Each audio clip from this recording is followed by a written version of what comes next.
Die Affäre wird lange verschwiegen und van Harten lebt unbehelligt als reicher Mann bis zu seinem Tod 1973 in Israel. Scheinheilig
The castle of Brunnenburg stands not very far from the Brenner Pass, and it was here on his release last year that Ezra Pound returned to Italy, the country where he has lived for most of his life. Pound is not merely one of the greatest living poets, he is also an explosive, almost legendary figure, a man who's been variously described as a prophet, a mystic, a fascist, an eccentric, and a genius.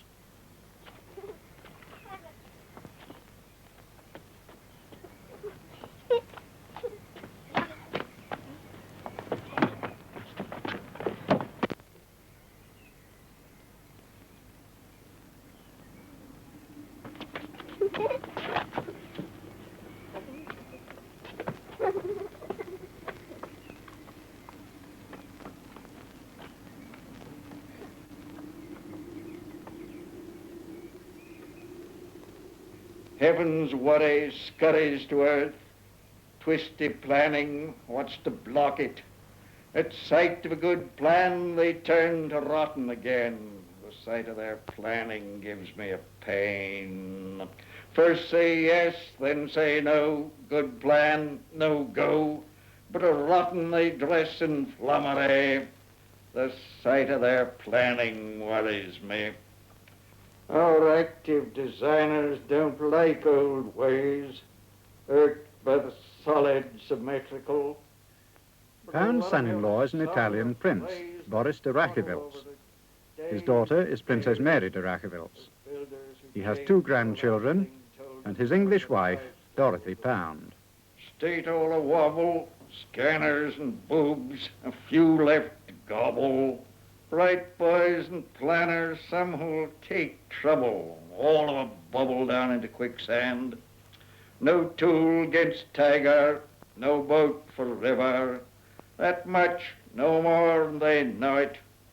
But above all, to be precise at the Gulf's edge or on thin ice.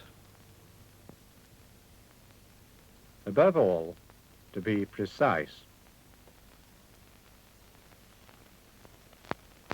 Pound's family comes from New England. They're related on his mother's side to the Longfellows, and the family coat of arms is described in Longfellow's Tales of a Wayside Inn.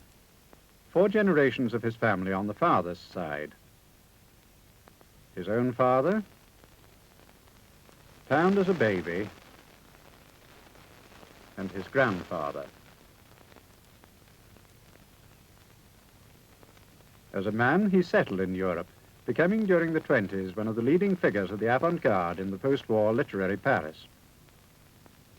Jean Cocteau belonged to the same remarkable group before he became a member of the French Academy. So did Ford Madox Ford the novelist, James Joyce, whose Ulysses Pound helped to get published, and Pound himself, poet and self-styled specialist in genius.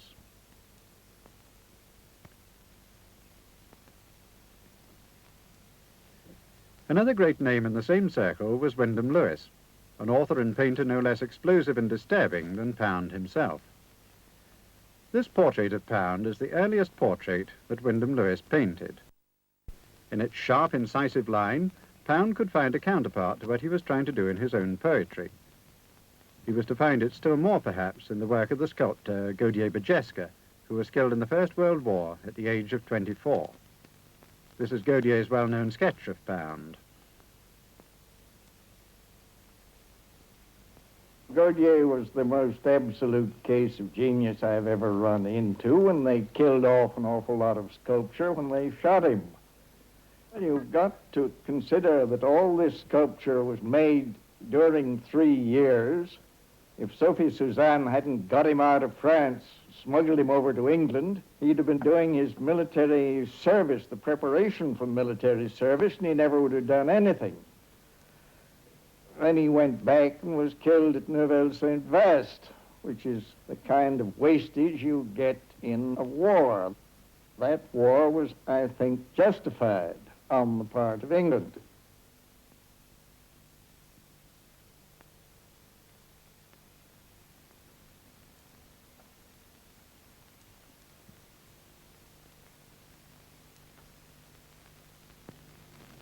Pound's interest in Gaudier did not stop at simple admiration.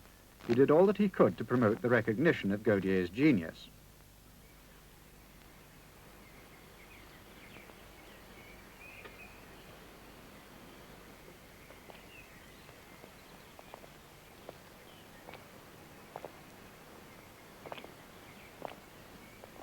No man has fought more vigorously or devoted more years and tons of correspondence to fighting other people's battles once he believed in them.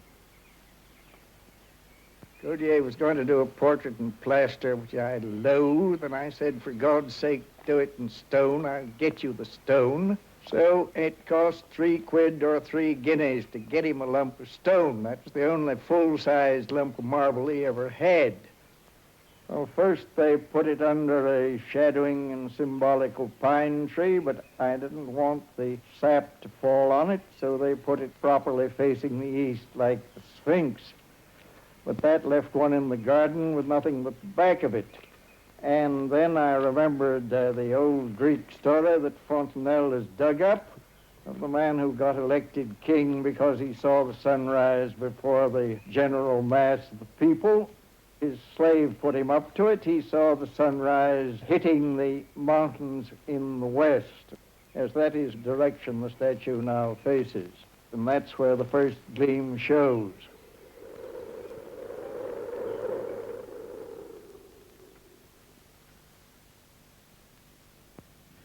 Pound's obsession with strict economy of expression turned his attention to the Chinese written character. He believes that the Chinese character, the ideogram, is a poetic image in itself, an image with its own peculiar logic. It is the kind of intelligence that enables a cherry stone to make cherries and also to refuse to do anything else. It is one of Pound's theories that the Chinese written character provides a true and logical picture of what in fact it says. Well, I get it that I'm no calligrapher and I never use a brush. You had primitive sun, then when they want to make it pretty, they square it up. And that's the sun. Then for the dawn, you've got the sun over the horizon. And you have tree. And to get the east, you have the tree with the sun in its branches, the way you'd see the sun coming up. And later in the day, when the sun is higher, you've got him there sitting on the very top of the tree.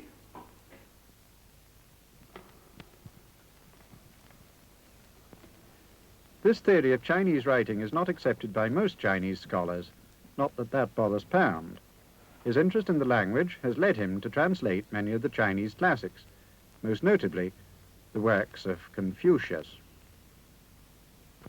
Men of old, wanting to clarify and diffuse throughout the empire that light which comes from looking straight into the heart and then acting, first set up good government in their own states.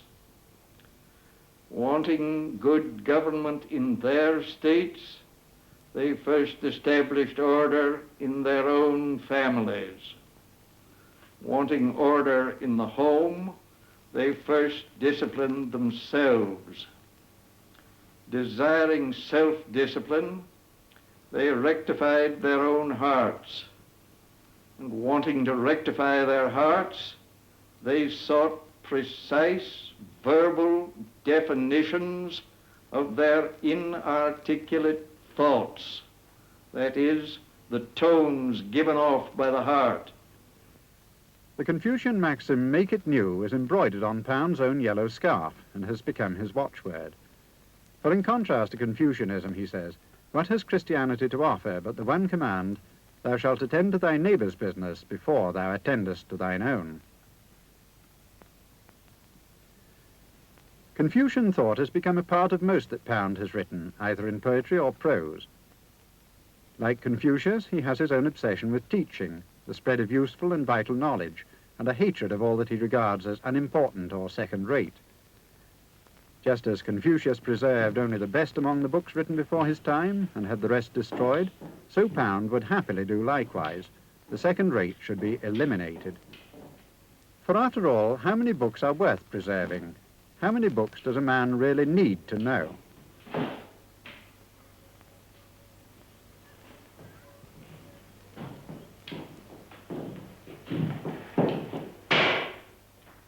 You can have no literature without curiosity.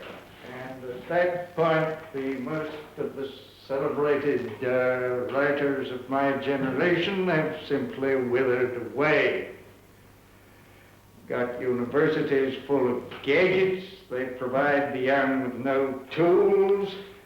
There's a place called St. John's. They give them 100 books, none of them to teach the young fellows anything in particular. I only know of one effort to provide an education, and that is available in 6 little gray books: Benton, Delmar, Agassiz, Confucius, Spinoza.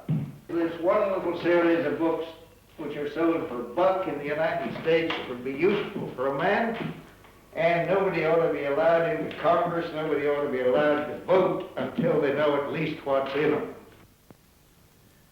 Fenollosa, Benton, Delmar and the rest would certainly not occur to most people as the world's key writers.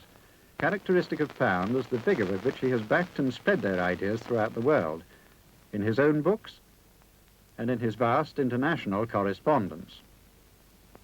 But what we can accept is Pound's own thinking on the subject of poetry. Don't imagine that the art of poetry is any simpler than the art of music, or that you can please the expert before you have spent at least as much effort on the art of verse as the average piano teacher spends on the art of music.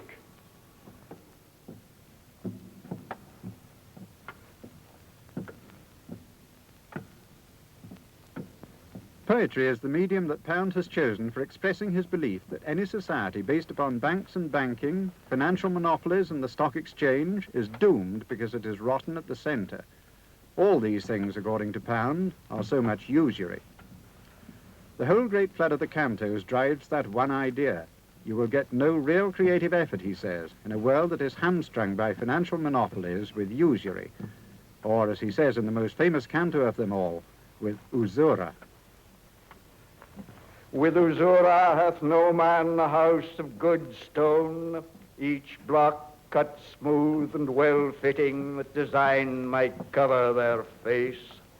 With usura hath no man a painted paradise on his church wall. For Pound, usury is not creative effort. It is a blunting of the sharp edge, a blurring of the outline, a confusion of the image, and all art. With usura the line grows thick. With usura is no clear demarcation, and no man can find site for his dwelling.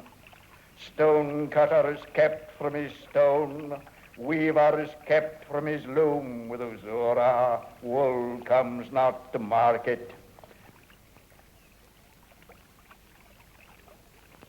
The journey on which Pound set out with the cantos has already taken him 40 years of thinking, writing, and controversial living. 100 of the cantos are written. the journey is drawing to a close.